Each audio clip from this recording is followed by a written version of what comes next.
Bismillahirrahmanirrahim. Assalamualaikum warahmatullahi wabarakatuh.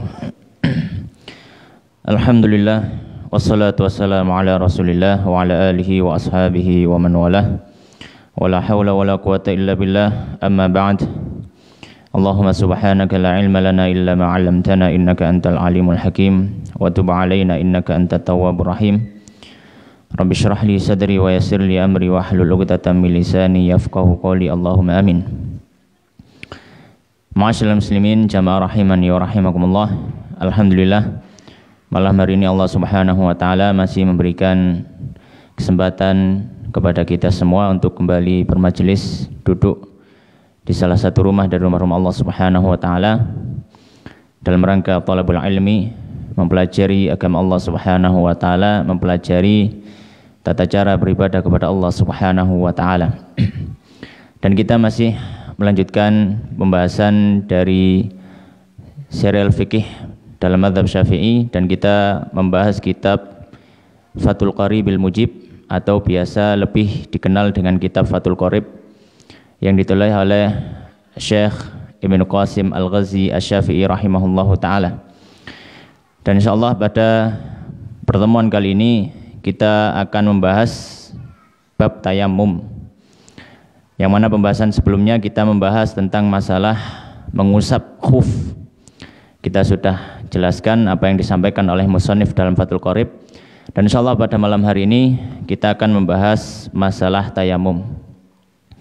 Maka pembahasan tayamum di dalam kitab Fathul Qarib ini ada 6 pembahasan yang akan dibahas oleh musannif rahimahullah ta'ala. Yang pertama, nanti beliau akan membahas tentang masalah pengertian, ta'rif, definisi dari tayamum itu apa secara bahasa maupun secara istilah fikih.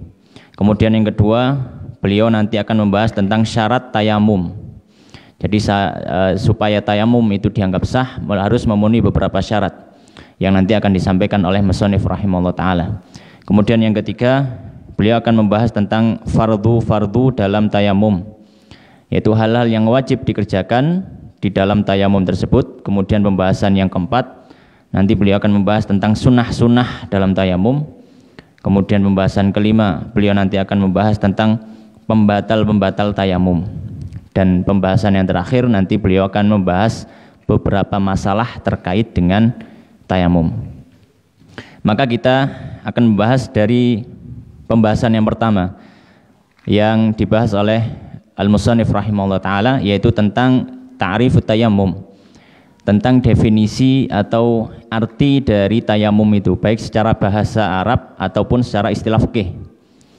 Faqala al-musannif rahimahullahu ta'ala wa nafa'ana bil fid dunya wal akhirah, faslun fit tayammumi, pasal dalam masalah tayamum. Wa fi ba'di nusakhil matan, dan di sebagian manuskrip matan, taqdimu hadzal fasli 'ala alladhi qablahu, yaitu meletakkan pembahasan tayamum ini mendahului pembahasan mengusap khuf. Jadi di sebagian manuskrip kitab Fathul Qarib, di sebagian manuskrip kitab matan takrib, itu pembahasan tayamum diletakkan sebelum pembahasan mengusap di atas khuf. Kemudian beliau mulai membahas tentang masalah pengertiannya. Wa tayammumu lughatan, dan tayamum itu secara bahasa Arab maknanya adalah al-qasdu, menyengaja. Al-qasd, menyengaja. Wa syar'an, dan setelah istilah fikih, dia adalah isalu turabin tahurin, yaitu meratakan, ya, atau menyampaikan turab, debu yang tahurin, yang suci, mensucikan, lil wajhi, terhadap wajah, wal yadaini, dan kedua tangan, badalan, sebagai pengganti, an wudu'in, dari wudu, au ghuslin, atau mandi, au ghaslu udwin, atau membasuh sebagian atau membasuh satu anggota tubuh, bisyara'ita makhsusatin, dengan syarat-syarat yang khusus. Ini adalah definisi dari tayamum yang beliau sampaikan. Pembahasan tentang tayamum atau pengertian tentang tayamum, kalau secara bahasa dia adalah al-qasd. Di dalam Al-Quran Allah Subhanahu wa ta'ala menyampaikan wala tayammamul khabitha minhu tunfikuna walastum biakhidhihi illa an tughmidu fi, dalam masalah pembahasan memberikan sedekah atau zakat. Allah Subhanahu wa taala menyebutkan dalam Al-Qur'an wala tayammamu al khabitha minhu. Maksudnya di sini bukan janganlah kalian bertayamum dengan yang khabith, yang buruk. Wala tayammamu di sini maknanya tidak mungkin diterjemahkan jangan tayamum, karena itu sedang membahas tentang sedekah dan zakat. Maksudnya wala tayammamu wala taqsudul khabitha minhu, karena di sini tayamum dalam ayat tersebut Allah sebutkan untuk pengertian secara bahasa, bukan secara istilah fikih. Ya. Berbeda dengan istilah fikih kalau di surat Al-Maidah atau surat An-Nisa. Ya, fatayammamu sa'idan thayyiba. Nah, maka di sini maknanya ya tayamum dengan sa'id, yaitu at-turab atau debu tanah, thayyiba yang suci. Nah, secara istilah fikih beliau tadi menyampaikan isalu turabin tahurin, yaitu menyampaikan tanah atau debu tanah yang suci mensucikan. Yang suci mensucikan. Maka diketahui dari sini debu tanah yang dipakai untuk bersuci atau untuk tayamum dia harus debu yang suci. Maka debu yang najis tidak boleh digunakan untuk tayamum. Ya, debu yang najis tidak boleh digunakan untuk tayamum.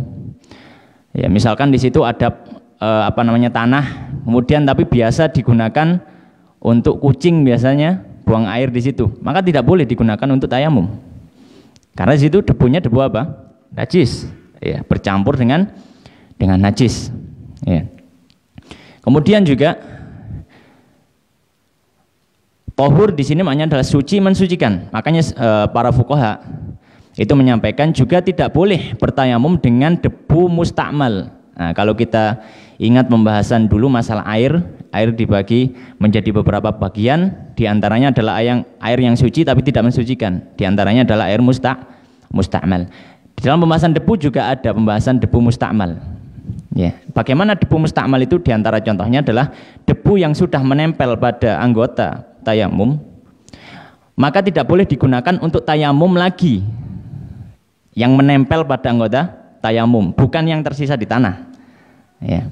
Jadi misalkan ada orang tayamum, karena mungkin minim debu, ketika sudah tayamum pasti tersisa debu di tangan. Ya.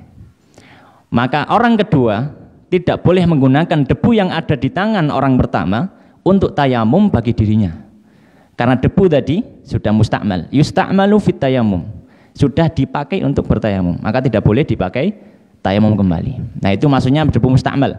Jadi bukan debu yang tersisa di tanah. Kalau debu yang tersisa di tanah itu bukan debu mustakmal. Itu yang disampaikan oleh para fuqaha. Kemudian beliau menanyakan lil wajhi wal yadaini, untuk wajah dan kedua tangan. Nanti akan ada pembahasan sendiri tangan itu batasannya dari mana sampai mana. Badalan an wudu'in au ghuslin. Dan dia adalah pengganti dari wudu atau pengganti dari mandi, baik yang sifatnya wajib ataupun sifatnya sunnah. Maka kalau misalkan yang wajib, orang hadas kemudian hendak sholat dan tidak ada air, maka dia bertayamum sebagai pengganti untuk wudhu yang wajib, karena tidak boleh orang sholat tanpa wudhu, maksudnya tanpa kesucian dari hadas. Atau misalkan orang itu junub dan dia tidak mendapati air, maka boleh dia bertayamum kemudian dia sholat sebagai pengganti dari mandi wajib ataupun mandi sunnah ataupun wudhu yang sifatnya sunnah.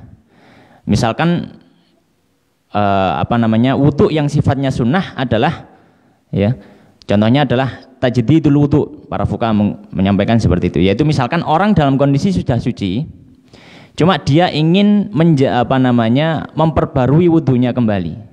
Maka ini sifatnya sunnah, bukan sifatnya wajib, karena dia tujuannya bukan untuk menghilangkan hadas. Ya, tujuannya bukan untuk menghilangkan hadas. Nah, kalau misalkan orang setelah berwudu, kemudian dia ingin tajdidul wudu tapi tidak ada air, maka boleh dia bertayamum. Ataupun mandi yang sifatnya sunnah, maka boleh kalau misalkan mandi sifatnya sunnah dan nggak ada air, boleh dia bertayamum. Misalkan contohnya para fuqaha memberikan contoh mandi Jumat. Dalam mazhab Syafi'i dia adalah sunnah. Maka kalau misalkan mau berangkat sholat Jumat nggak ada air, boleh bertayamum sebagai pengganti dari apa? Mandi yang sunnah. Kemudian au ghuslu udwin, atau membasuh sebagian dari anggota tubuh. Ya. Maksudnya anggota tubuh yang wajib dibasuh dalam bersuci. Maka kalau misalkan orang dia tayamum untuk apa namanya, dia misalkan akan berwudu, maka yang wajib dibasuh adalah wajah, tangan sampai siku, sebagian dari kepala, dan juga kaki hingga ilal ka'bain, hingga mata kaki. Maka nanti akan ada pembahasan kalau misalkan salah satu anggota tubuh ini terluka dan tidak bisa kena air, maka itu nanti bagian tubuh yang tidak mungkin kena air diganti dengan tayamum. Nah, di sini tayamum bukan untuk menghilangkan hadas. Tayamum bukan sebagai pengganti wudhu, karena orang masih disuruh wudhu semampunya. Dan bukan untuk pengganti mandi, kalau misalkan dia harus mandi junub dan ada luka di tubuhnya yang tidak boleh kena air. Tapi tayamum di sini fungsinya adalah untuk menggantikan anggota tubuh yang tidak memungkinkan kena air. Ya. Karena dalam hadis disebutkan, ya, di dalam hadis disebutkan tentang masalah ini. Ya, ada satu sahabat yang mungkin kita sudah pernah mendengar hadisnya, tentang sahabat yang dia junub tapi kepalanya terluka, kemudian diperintahkan untuk sahabat yang lain untuk mandi. Apakah boleh tayamum? Mengatakan tidak boleh. Kemudian lapor ke Nabi SAW marah, kemudian Nabi SAW menyampaikan, ya seharusnya dia cukup untuk apa? Dia cukup untuk mengikat atau bertayamum dulu, ya. Dia cukup untuk bertayamum, mengikat lukanya, ya. Kemudian dia bertayamum dan membasuh bagian tubuh yang bisa kena air. Jadi amalnya ada dua, mengenakan air, dan pas bagian yang tidak bisa terkena air maka diganti dengan tayamum. Jadi bukan langsung tayamum. Tayamum. Ya, hadisnya sahih, diriwayatkan dalam Sunan Abu Dawud, bisa dilihat. Ya. Baik. Bisyara'it makhsusatin, dengan syarat-syarat yang khusus. Nanti akan disebutkan syarat-syaratnya oleh al-musannif rahimahullah taala. Baik. Itu al-mihwar al-awwal, pembahasan yang pertama. Kemudian al-mihwar tsani, pembahasan yang kedua, yaitu tentang syarat tayamum. Untuk keabsahan tayamum maka ada beberapa syarat yang hendaknya dipenuhi. Faqal musannif rahimahullah taala, wa syara'itu tayammumi khamsatu asya'a, dan syarat-syarat dari tayamum ada 5. Wa fi ba'di nusakhil matan khamsu khisalin, sebagian redaksi matan atau sebagian manuskrip mengatakan 5 sifat. Yang pertama, ahaduha wujudul udhri, adanya udhur yang memperbolehkan orang itu untuk tayamum. Bisafarin au maradin, karena safar ataupun sakit. Karena safar ataupun sakit. Tapi di sini intinya adalah adanya udhur. Udhurnya itu apa? Udhurnya itu adalah tidak memungkinkan untuk menggunakan air. Itu intinya. Safar ataupun sakit itu disebutkan sebagai salah satu contoh saja, tapi bukan pembatasan. Karena memang di dalam Al-Quran disebutkan adalah safar dan juga sakit. Wa in kuntum mardha aw ala safarin aw jaa ahadakum minal ghaiti aw lamastumun nisa falam tajidu ma'a, disebutkan safar atau mardha atau orang sakit. Falam tajidu ma'a fatayammamu sa'idan thayyiban, kemudian disebutkan tayamum. Jadi intinya adalah boleh tayamum, syarat yang pertama yaitu adanya udhur. Adanya udhur. Apa udhurnya? Udhurnya tayamum itu tidak memungkinkan bagi orang untuk mempergunakan air. Baik kemungkinan itu karena memang tidak ada air, atau ada air dan dia tidak bisa pakai. Kalau tidak ada air secara asal, ya bisa saja saat dia safar ataupun mungkin saat dia tidak safar, bisa saja nggak ada air. Ya. Atau yang kedua, ada air tapi tidak bisa pakai. Contohnya di sini seperti sakit Apakah hanya sakit? Tidak. Contoh yang lain, misalkan dia dalam perjalanan bawa bekal air, airnya hanya cukup untuk minum. Ya, sedangkan waktu sholat sudah hampir selesai, sudah mau keluar waktu sholat. Kalau dia gunakan untuk wudhu, dia nggak dapat air minum dan bisa menyebabkan sakit ataupun bahkan kematian. Kalau dia pakai untuk minum, maka dia tidak bisa berwudhu. Maka di sini apa? Tidak bisa mempergunakan air. Maka ini juga masuk udzur. Intinya adalah adanya udzur. Ya, adanya udzur. Syarat yang pertama. Bisa farin au marad. Baik udzurnya karena safar ataupun sakit. Ya, ataupun udzur yang lainnya. Yang kedua, watsani. Dukhulul waqti shalah, masuknya waktu salat. Fala yasihhu tayammumu laha, maka tidak sah tayamum untuk salat tersebut qabla dukhuli waqtiha, sebelum masuknya waktu salatnya. Kalau misalkan waktu salat zuhur adalah jam 12 tepat. Kemudian dia ingin salat zuhur tapi tidak ada air untuk berwudu. Kemudian jam 12 kurang 10 menit dia sudah tayamum untuk salat zuhur yang belum masuk. Maka tayamumnya tidak dianggap sah. Kenapa? Karena tayamum itu adalah thaharah dzururiyah, bersuci yang sifatnya darurat. Sifatnya darurat. Kenapa kok darurat? Ya karena baru boleh kalau tidak ada air. Dan ketika dia tayamum tujuannya untuk sholat, maka sholat tidaklah menjadi wajib sebelum masuk waktunya. Ya kalau tidak wajib, apanya yang darurat? Nggak ada daruratnya. Maka tidak sah tayamum sebelum masuknya waktu sholat yang dia ingin untuk sholat tersebut. Kemudian yang ketiga, watsalitsu talabul ma', mencari air. Sudah ada upaya untuk mencari air. Ba'da dukhulil waqti, dengan syarat sudah masuk waktunya. Sudah masuk waktu salat. Binafsihi, baik dia yang mencari sendiri, au biman adzinalahu fi talabihi, atau dengan bantuan orang yang dia izinkan untuk mencari. Fayatlubul ma'a, maka hendaknya dia mencari air min rahlihi, dari tempat dia tinggal atau dia berada di situ, wa rufqatihi, atau teman-temannya. Misalkan kalau dia sedang dalam safar dengan kendaraan lain, maka ditanya kepada teman-temannya, ada yang bawa air atau yang semisalnya. Fa in kana munfaridan, nah kalau dia sendirian, nadhara hawalaihi, maka dia silakan melihat ke sekitarnya. Minal jihatil arba'i, dari 4 sisi. Ya, makanya ya timur, barat, selatan, utara. In kana bimustawin minal ard, jika tempatnya itu adalah tempat yang datar.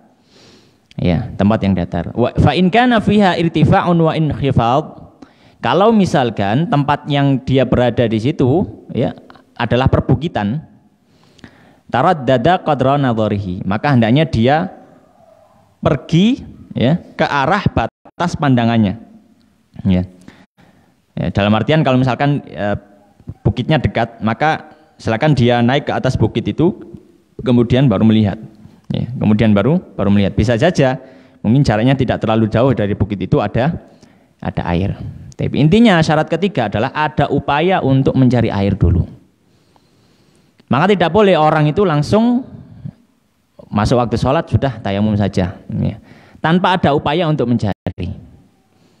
Tanpa ada upaya untuk mencari. Karena di dalam Al-Quran Allah Subhanahu wa ta'ala menyampaikan walam yajidu ma'an, dan mereka tidak mendapati air.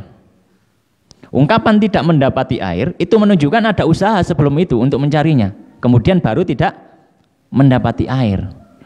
Ya, kalau tidak ada usaha maka tidak bisa disebut tidak mendapati air begitu saja. Harus ada usaha. Dan ini syarat mencari air terlebih dahulu jika dia tidak yakin bahwasanya memang tidak ada air. Jika dia memang tidak yakin tidak ada air, ya. Atau dia ya termasuk orang yang masih memungkinkan untuk mempergunakan air. Dalam artian gini, kalau misalkan orang tersebut yakin di tempat itu memang sudah tidak ada air. Tidak ada air sama sekali. Ya.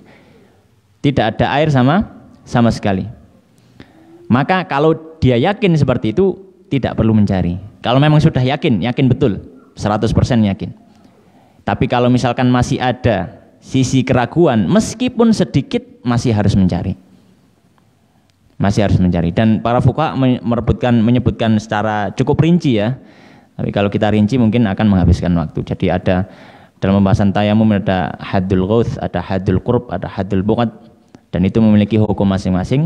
Tapi intinya itu tadi. Kalau misalkan dia yakin memang tidak ada air, ya tayaqqan faqdal ma, maka tidak perlu dia mencari air.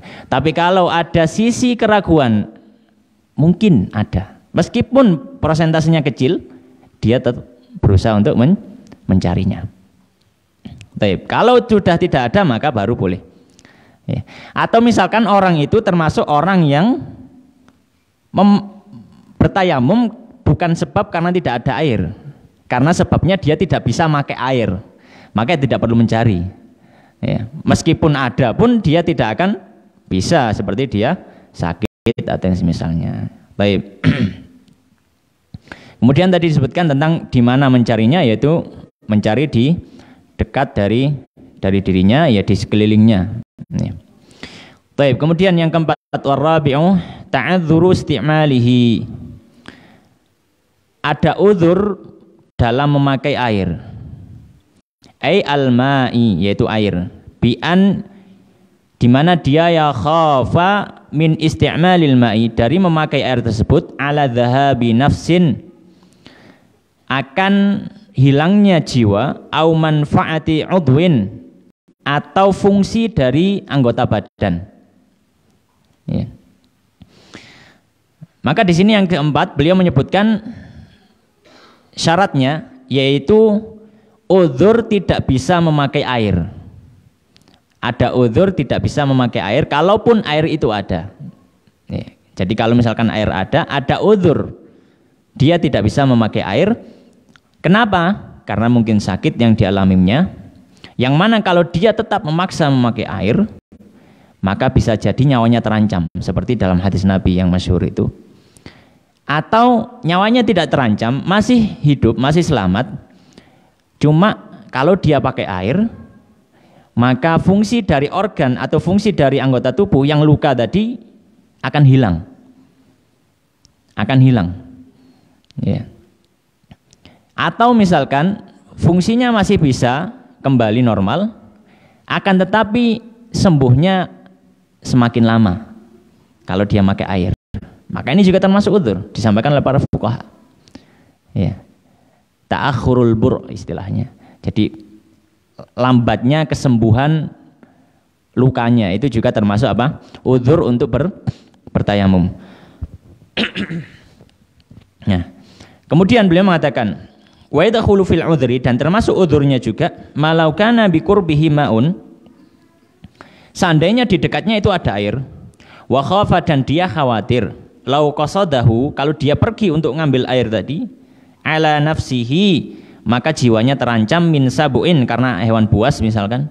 Ya misalkan di situ ada mata air tapi banyak hewan-hewan buas dan kita sendirian, nggak ada teman. Kalau kita ke sana, wah terancam, bahaya. Ada singa, ada macam-macam. Au aduwin, atau ada musuh.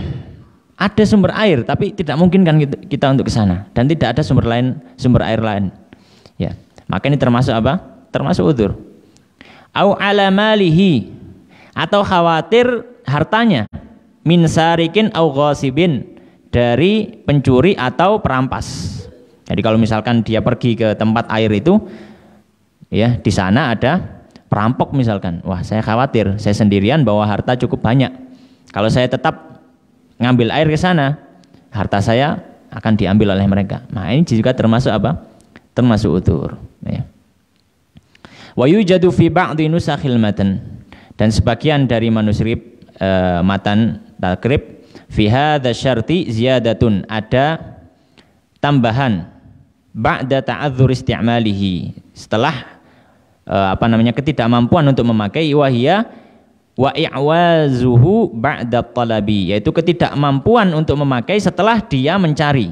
Ya, setelah dia mencari. Taruhlah misalkan dia adalah orang yang sehat, tidak terluka apapun, maka tapi tidak ada air, maka yang harus dilakukan dia mencari air dulu, kan seperti itu. Dia mencari air, dapat air.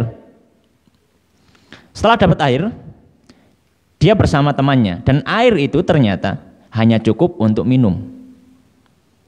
Hanya cukup untuk minum. Kalau dia minum, maka temannya nggak dapat jatah. Ya, nggak dapat jatah minum, dan dan nggak bisa wudu juga. Ya. Nah, kalau dibuat tayamum ya malah dia sendiri juga akan binasa, ya, atau akan kesakitan karena di perjalanan tadi atau di perjalanan itu membutuhkan apa? Membutuhkan air. Maka di sini setelah mencari ternyata air yang ada tidak mencukupi kebutuhannya. Maka ini juga termasuk udzur.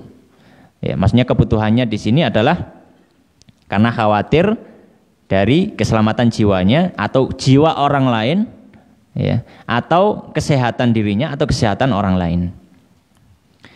Baik, kemudian syarat yang kelima, wal khamisu, syarat yang kelima, at-turabut thahir, yaitu tanah yang suci, debu tanah yang suci. Ai at-tahur, maksudnya suci di sini adalah at-tahur, yaitu suci mensucikan, bukan hanya suci. Karena kalau hanya suci, turab musta'mal atau debu yang musta'mal bisa dipakai. Tapi sebagaimana disebutkan oleh para fuqaha, debu musta'mal nggak bisa dipakai. Maka bukan hanya cukup suci, tapi juga harus suci mensucikan. Ya. Supaya musta'mal tadi tidak bisa dipakai. Ghairul munadda, selain turab atau selain tanah yang basah. Kenapa tidak boleh tanah yang basah? Karena di dalam Al-Quran disebutkan fatayammamu sa'idan thayyiba famsahu biwujuhikum wa aydikum minhu. Ada catatan minhu dalam surat Al-Maidah. Ada catatan minhu. Minhu ini memberikan faedah bahwasanya turab yang diambil itu adalah turab yang bisa menempel pada anggota tubuh. Ya, yang bisa menempel pada anggota tubuh. Dan para ulama menyampaikan kalau misalkan turabnya itu basah dan berat sifatnya dan menggumpal satu dengan yang lainnya, maka ini tidak termasuk yang bisa digunakan untuk tayamum. Ya, tidak termasuk digunakan untuk tayamum. Soalnya apa? Soalnya ketika dia menempel di tangan, ya, dia menempelnya bercampur dengan air. Dia menempel bercampur dengan air. Turabnya itu dilapisi dengan air. Per butir dari debunya itu dilapisi dengan air. Makanya sebenarnya yang menempel itu bukan debunya, tapi apa? Airnya. Ya, sedetail itu ya para fuqaha itu bahasnya. Baik, ghairul munadda ataupun atin juga nggak boleh. Atin itu lempung. Apa bahasa Indonesia lempung gitu ya? Ya lempung ya itu ya, lempung misalnya. Nama tanah liat ya, tanah liat. Tanah liat itu juga masuk. Tanah liat apalagi? Kalau tanah liat juga malah nggak bisa. Kalau turab yang basah saja nggak boleh, apalagi tanah liat malah nggak nempel sama sekali. Taib wa yasduqu tahiru bil maghsubi. Dan termasuk yang suci ini adalah tanah hasil rampasan atau merampas dari hak milik orang lain.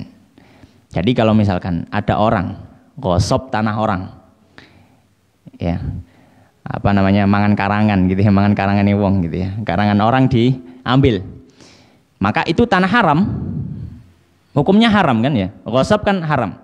Misalkan batasnya segini, kemudian dia geser patokannya segini, maka batas ini tanah orang, maka pemanfaatan apapun di situ hukumnya haram.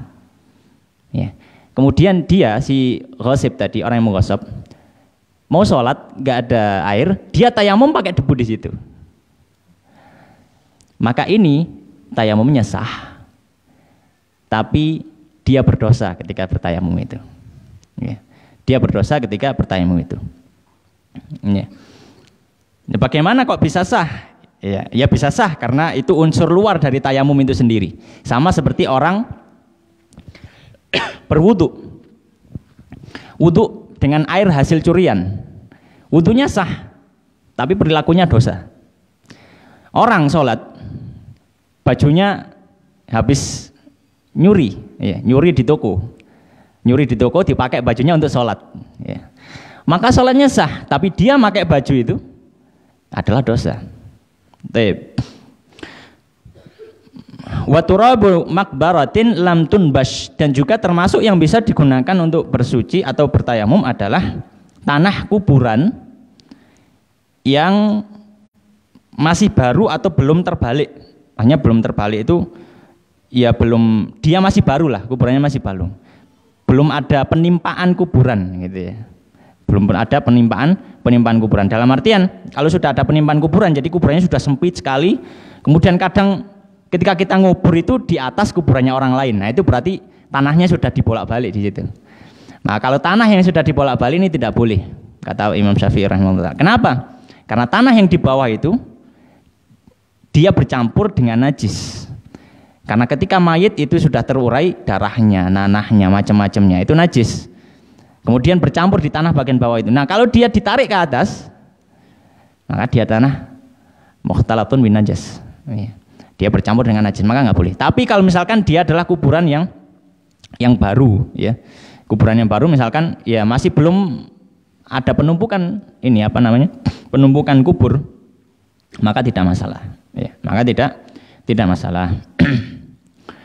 Taib wa yujadu fi ba'di nusakh ziyadatun fi hadza syarti wa hiya, dan sebagian manuskrip menambahkan adanya catatan pada syarat turabut thahir ini, lahu gubarun, dan dia memiliki debu. Fa in khalatahu jisun, kalau dia bercampur dengan semacam kapur, auramlun, atau kerikil, ya, lam yujzi, maka tidak mencukupi. Ya, ini kita jelaskan selainnya. Wa hadza muwafiqun lima qalahu an-Nawawi, dan ini sesuai dengan apa yang disampaikan Imam Nawawi fi Syarhil Muhadzdzabi wa Tashih, dalam kitab beliau Majmu' Syarah Muhadzab dan kitab Tashih. Lakinnahu fi Raudhah, tapi Imam Nawawi dalam kitab beliau Raudhatul Talibin wal Fatawa, dan fatwa Imam Nawawi jawaza dzalika, memperbolehkan hal itu. Ya, pernah kita singgung kalau tidak salah, ya, kadang para ulama fuqaha itu kitab mereka bukan cuma satu. Imam Nawawi misalkan, Imam Rafi'i misalkan, kitab mereka banyak. Imam Nawawi apalagi, cukup banyak kitabnya. Kadang satu kitab beliau dengan kitab yang lain itu ada perbedaan. Ya, di kitab yang ini beliau ngomong boleh, di kitab yang lainnya beliau ngomong tidak boleh. Nah, ini adalah salah satu contohnya. Wa yasihhu tayammum aidan bi ramlin fihi gubar. Maka di sini beliau menyampaikan yang pertama adalah tanah tersebut harus ada debunya. Maka tadi kita sudah sebutkan, kalau misalkan tanah itu basah atau dia adalah tanah liat, nggak ada debunya, nggak boleh. Baik. Kemudian beliau menyampaikan fa in khalatahu jisun, kalau dia bercampur dengan unsur di luar tanah.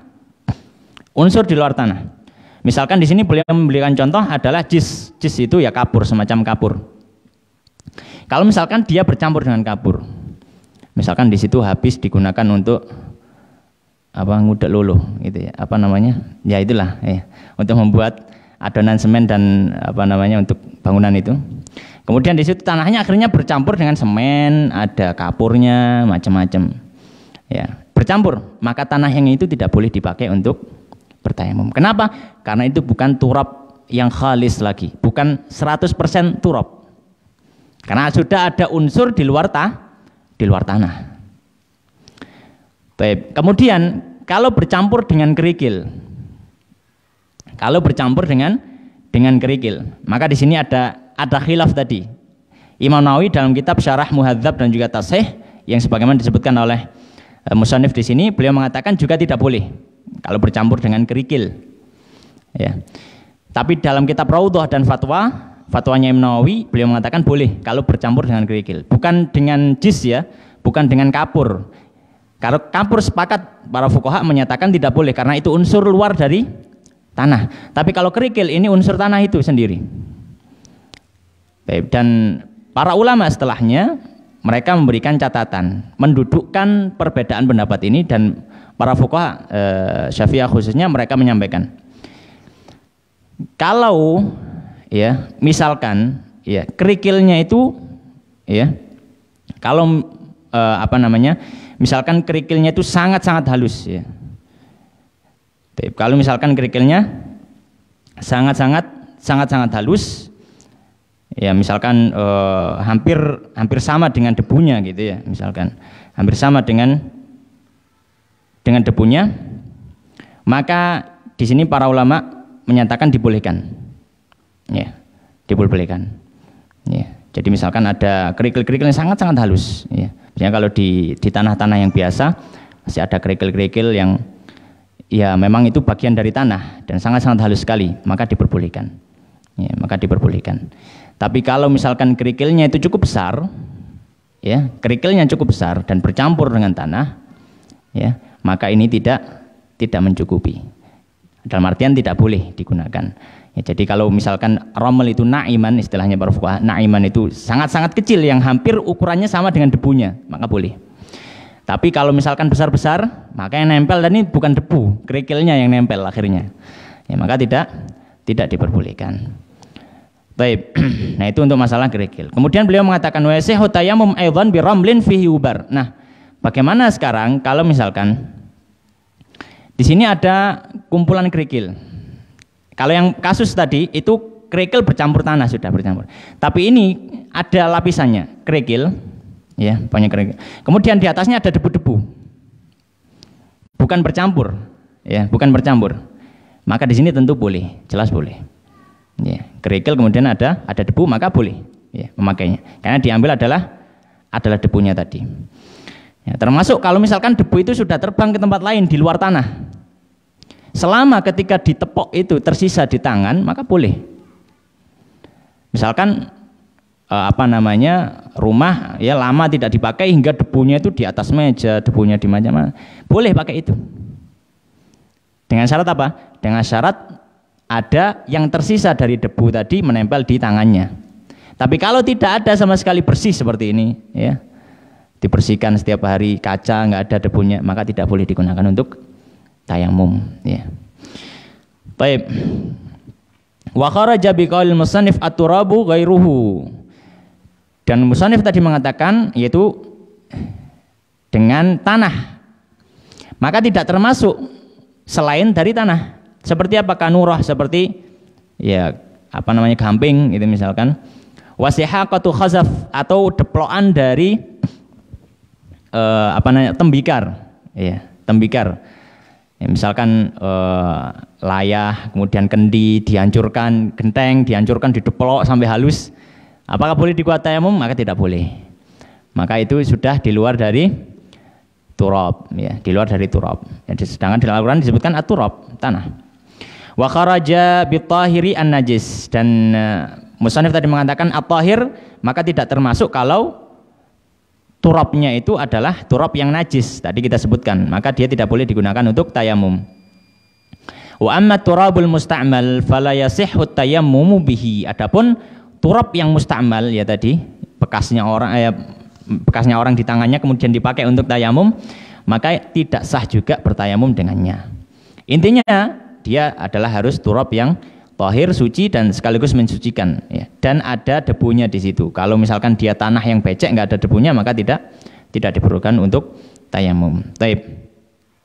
Itu al-mihwaru tsani. Adapun al-mihwaru tsalits, yaitu pembahasan yang ketiga, yaitu tentang fardu tayamum, atau ya bisa kita bahasakan kewajiban atau wajib dalam tayamum atau rukun tayamum gitu ya.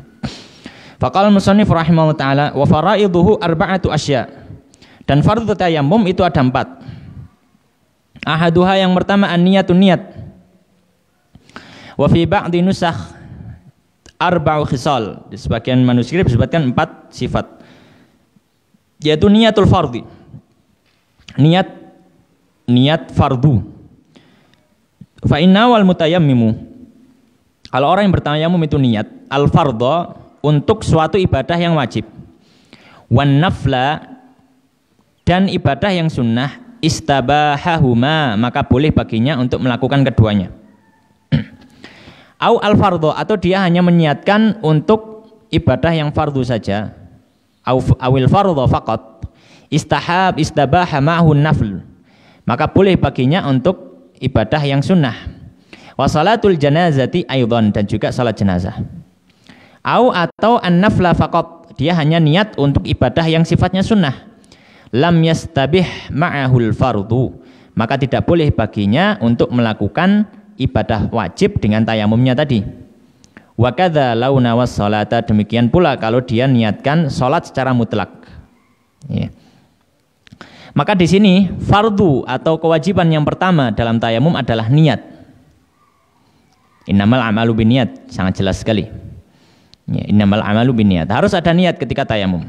Nah, niat dalam tayamum itu dibagi menjadi 3. Yang pertama, orang tayamum niatnya untuk melaksanakan ibadah wajib, yaitu sholat fardu atau sholat Jumat, ya, atau tawaf yang wajib, tawaf ifadah misalkan, atau tawaf umrah. Ya, jadi dia tayamum untuk ibadah yang sifatnya apa? Wajib. Ya. Maka boleh dia kerjakan satu kewajiban. Boleh dia kerjakan satu kewajiban. Dan boleh dia kerjakan ibadah sunnah lain.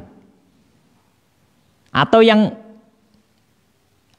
sifatnya ibadah, ya, sifatnya ibadah. Lebih dari satu boleh. Jadi misalkan orang tayamum tujuannya untuk sholat zuhur. Ya, maka boleh baginya tayamum, sholat qabliyah zuhur, kemudian sholat zuhur, sholat ba'diyah zuhur. Tapi mau sholat asar, dia harus tayamum kembali. Ya, dia harus tayamum kembali. Karena satu tayamum hanya untuk satu ibadah fardu. Ya, itu kalau niatnya adalah untuk ibadah fardu. Baik.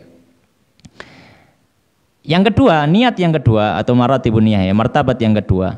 Orang tayamum tujuannya untuk ibadah yang hukumnya sunnah.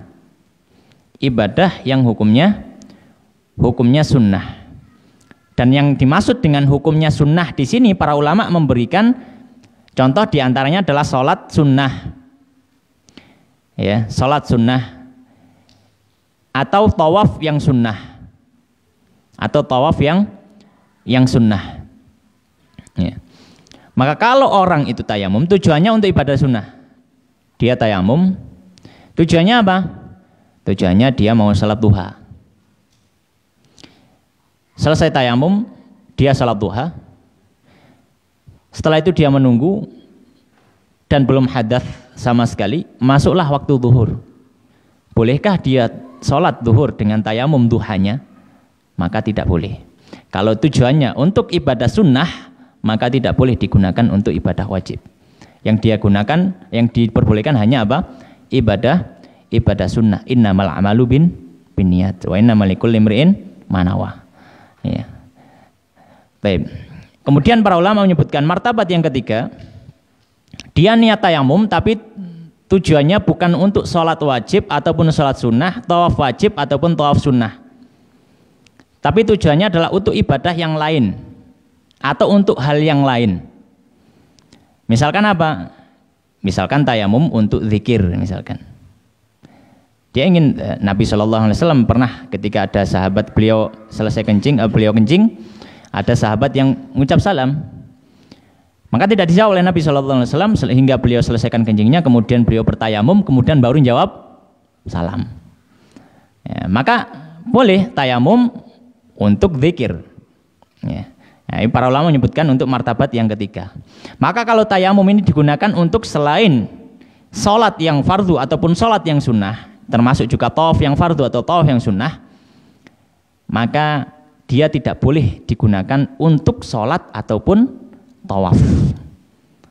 Ya, untuk sholat maupun tawaf. Ya, maka kalau misalkan orang tayamum tujuannya untuk zikir, maka tidak boleh menggunakan tayamumnya tadi untuk sholat meskipun sunnah atau tawaf meskipun sunnah. Ya. Karena di dalam Al-Quran sebenarnya tayamum itu digunakan untuk sholat, ya. Sebenarnya digunakan untuk apa? Untuk sholat, ya. Karena dia pengganti wudhu tadi, Taib. Itu disampaikan oleh para fuqaha. Kemudian beliau menyampaikan wa yajibu qarnu niyyati tayammumi binaqli turab, dan wajib mengiringkan niat tayamum ketika dia mulai memindahkan tanah, maksudnya dia mulai menepuk tanah tadi, kemudian memindahkannya lil wajhi terhadap wajah, wal yadaini dan kedua tangan, wastidamatu hadhihi niyati ila mashi syai'in minal wajhi, dan tetap menjaga niat tersebut hingga dia mengusap wajahnya, walau ahdatsa ba'da naqli turab lam yamsah bidzalika turabi, kalau seandainya di tengah-tengah sebelum dia mengusap wajahnya dia hadas, maka dia tidak boleh mengusap dengan tanah tadi, balyan kulu ghairahu, akan tetapi dia mengulangi mengusap tanah. Taib, ini ada pembahasan karena di sini ada pembahasan yang dhaif dalam mazhab Syafi'i. Baik, pembahasan yang pertama, kapan niat tayamum? Niat tayamum sebagaimana disebutkan oleh para fuqaha, namanya niat itu adalah qasdu syai' muqtarinan bi fi'lihi, yaitu dia menyengaja melakukan perbuatan ketika awal dari perbuatan itu. Maka ketika tayamum, awal perbuatan adalah ketika sudah mulai mengambil tanah. Maka di situ posisi niat. Baik. Kemudian di sini beliau menyampaikan wastidamatu hadhin niyah ila mashi syai'in minal wajhi. Kemudian dia harus tetap menjaga niat tadi hingga dia mengusap wajahnya. Ya, hingga dia mengusap wajahnya. Tapi ini dhaif dalam mazhab Syafi'i. Itu ya. Ini dhaif dalam mazhab Syafi'i. Yang mu'tamad dalam mazhab Syafi'i, selama ada niat ketika memindah tadi dan ketika mengusap wajah maka sudah cukup. Tidak harus dia menjaga niatnya dari menepuk hingga mengusap wajah. Tapi ini juga waktu yang sebentar. Insya Allah nggak ada layu tasawwur gitu ya. Layu tasawwur. Intinya adalah ya yang penting ketika menepuk dan juga mengusap tadi ada niat dia akan bertayamum. Baik. Kemudian permasalahan yang berikutnya adalah kalau seandainya ketika dia menepuk tadi, sebelum diangkat ke wajahnya, dia kentut, misalkan. Nepuk, niat, kemudian dia kentut. Dalam Fathul Qarib disebutkan, dia harus ngulangi nepuk lagi. Tapi ini juga dhaif dalam mazhab Syafi'i. Gitu ya. Yang mu'tamad dalam mazhab Syafi'i, dia tidak perlu nepuk lagi, cukup tajdidun niyah. Dia memperbaiki niatnya, saya niat lagi gitu. Dan enggak usah nepuk lagi, enggak usah nepuk lagi, tapi dia apa, ketika dia nepuk kemudian kentut, maka dia mengulangi niat, saya niat tayamum, sudah langsung dilanjutkan. Jadi seperti itu. Tapi mungkin adzan terlebih dahulu, kemudian kita selesaikan yang tersisa dari fardu tayamum.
Baik, kita akan melanjutkan menyelesaikan dari fardu-fardu tayamum. Baik, fardu yang pertama yaitu niat, sudah kita bahas. Kemudian qala musannif rahimahullah taala wa tsani wa tsalitsu. Fardu tayamum yang kedua dan ketiga, beliau gabung jadi satu. Fardu tayamum yang kedua dan ketiga, mashul wajhi wa mashul yadaini. Mengusap wajah dan mengusap kedua tangan. Ma'al mirfaqaini, bersama dengan kedua sikunya, maksudnya hingga kedua sikunya. Makanya di sini disebutkan wa fi ba'dhi nusakhil matan, dan sebagian dari manuskrip matan takrib ilal mirfaqaini disebutkan hingga dua sikunya. Wa yakunu mashuhuma bi darbataini, dan mengusap keduanya yaitu dengan dua kali tepukan ke tanah. Walau wada'a yadahu ala turabin na'imin, kalau seandainya dia meletakkan tangannya di atas tanah yang lembut, fa'alaqa biha turabun min ghairi darbin, kemudian secara otomatis debu tadi menempel di kulitnya, min ghairi darbin, tanpa dia memukulnya, kafa, maka cukup untuk hal tersebut. Baik, fardu yang kedua dan ketiga, ya lebih tepatnya kalau kedua itu wajah, kalau yang ketiga adalah tangan. Perlu kita ketahui ada khilaf di antara madzhabul fuqaha, ya, mazhab dari para ahli fikih. Kalau wajah sepakat, wajah ya seperti dalam wudu, ya batasannya yaitu min manbati sya'ar ila adzaqan wa minal udhun ilal udhun, itu ya, itu batasan wajah, ya, dari tempat tumbuhnya rambut hingga dagu. Kemudian kalau dari sini ya tempat ini batasan antara telinga dengan pipi ini hingga yang satunya, itu adalah wajah. Dan para ulama sepakat tidak wajib seperti dalam wudu, yaitu harus debu itu mengenai seluruh bagian dari kulit dan juga bulu.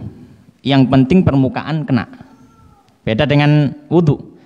Ya, dalam pembahasan wudu kita sudah sampaikan bahwasanya dalam wudu semua kulit dan semua bulu harus kena. Nah, kalau misalkan orang itu punya alis yang panjang dan lebat, harus terkena air semua. Punya kumis yang lebat, harus terkena semua. Kecuali kalau jenggot. Kalau jenggotnya lebat, maka tidak harus kena semua, cukup di permukaan, tapi disunahkan untuk takhlil. Ya. Tapi kalau debu tidak, ya, karena tentu akan ada kesulitan. Ya, harus ngerawuk gitu ya, enggak. Yang penting apa? Permukaan saja. Itu wajah. Itu sepakat para ulama. Yang terjadi khilaf adalah tangan. Tangan ini sampai mana? Yang muktamad dalam mazhab Syafi'i, pendapat resmi mazhab Syafi'i, tangan itu batasan dalam tayamum adalah dari ujung jari sampai dengan siku. Muktamad dalam mazhab Syafi'i.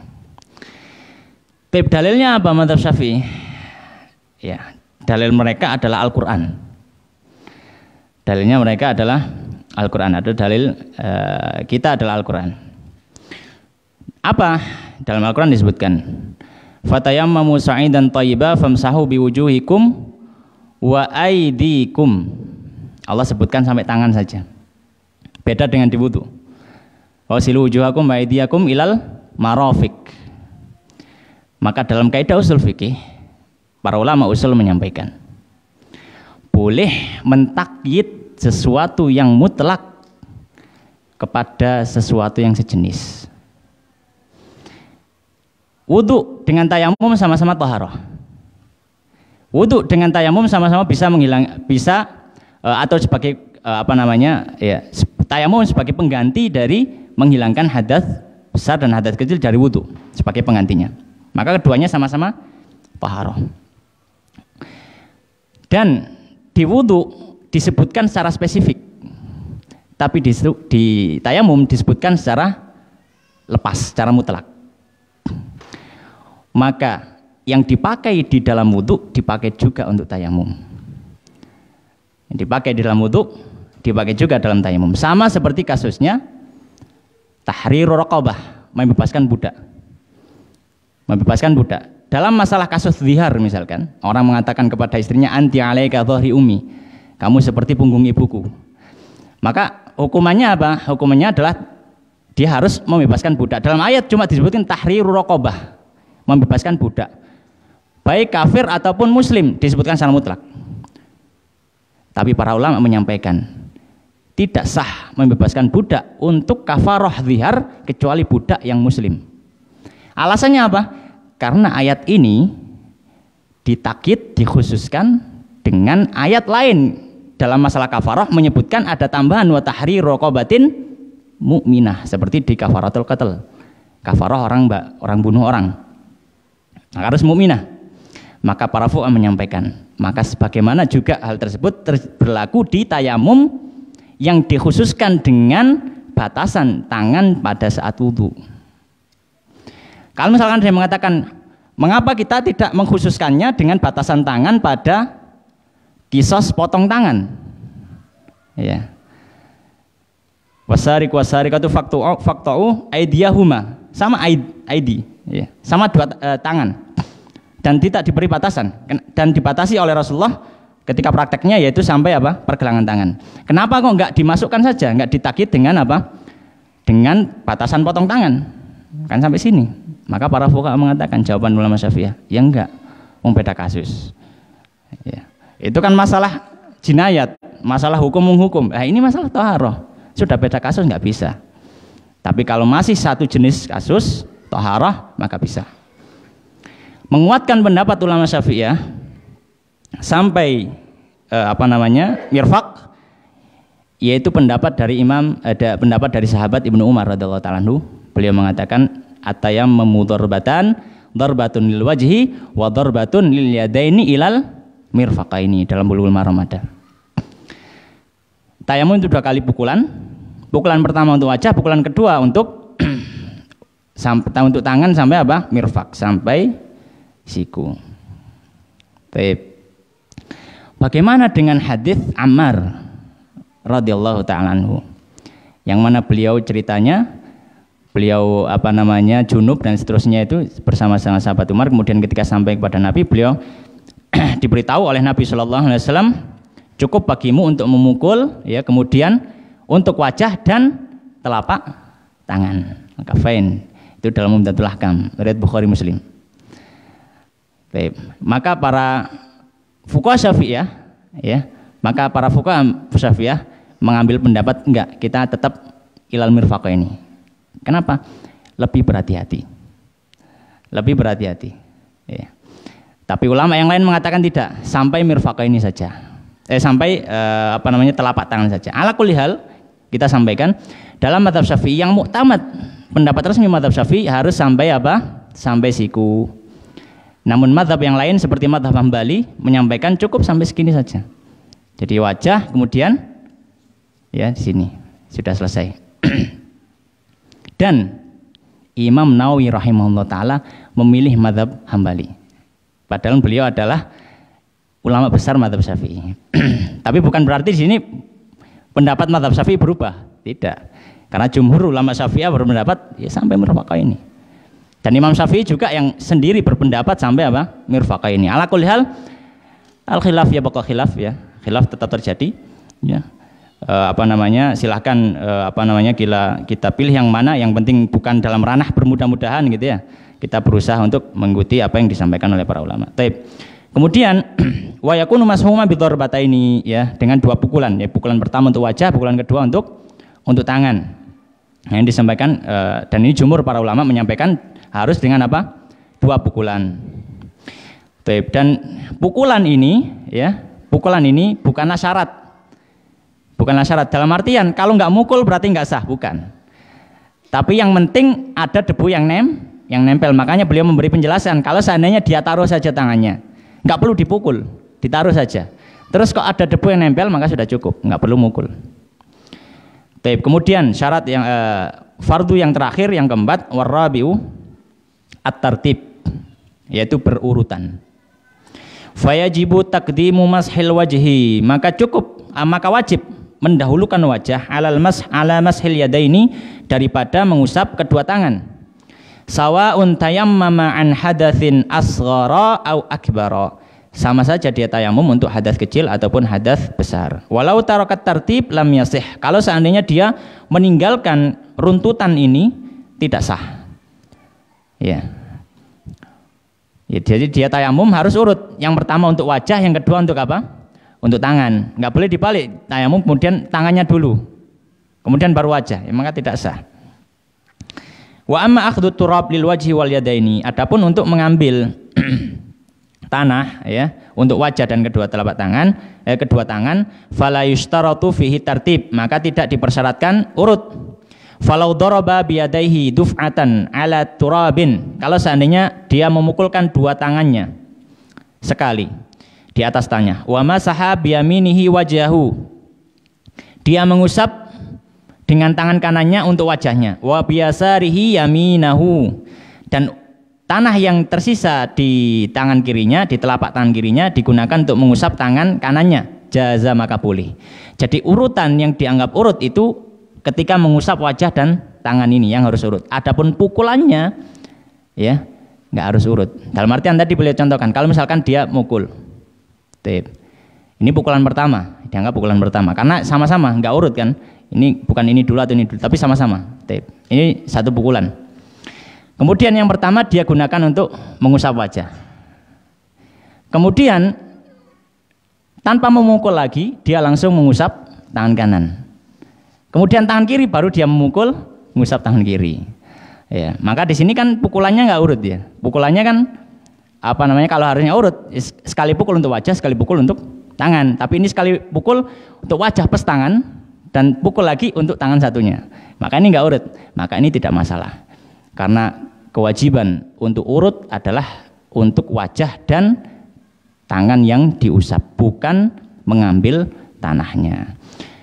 Baik, mungkin sampai sini yang bisa kita bahas. Insyaallah kita akan lanjutkan pada pembahasan yang berikutnya. Ada sunnah-sunnah tayamum, ada pembatal tayamum, juga ada nanti pembahasan masalah ketika orang itu terluka ataupun memakai perban atau yang semisalnya bagaimana dia bertayamum. Demikian wallahu taala alam wa sallallahu ala nabiyina wa habibina Muhammadin wa ala alihi washabihi ajmain. Kita tutup dengan doa kafaratul majelis. Subhanakallahumma wa bihamdika asyhadu an la ilaha illa anta astaghfiruka wa atubu ilaik. Wa akhiru da'wana alhamdulillahirabbil alamin. Assalamualaikum warahmatullahi wabarakatuh.